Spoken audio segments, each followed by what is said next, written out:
Kusina namin malinis, kaya masarap ang aming luto. Yan. Ano tong pang umagang to? Ay, pang umaga na to. Nakahanda na yung mga pang morning kasi natimpla na iba. O, ito pala yung kanin. Yan yung aking mga tutong.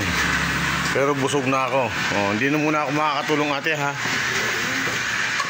So, at ako'y magtutupi na ng aking mga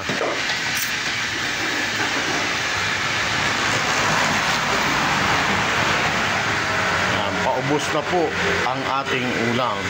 Ubos na. Awanin.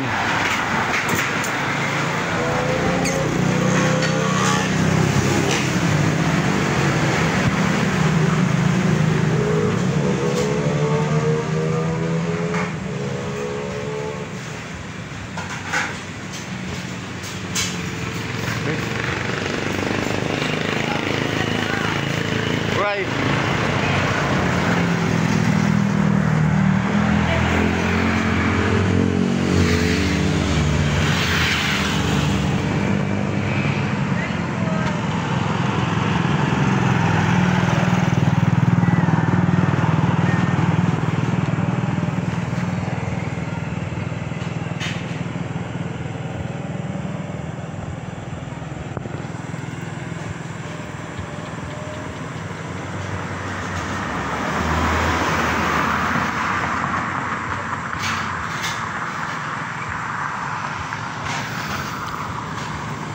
Dito, Balanon Eatery and Beverage.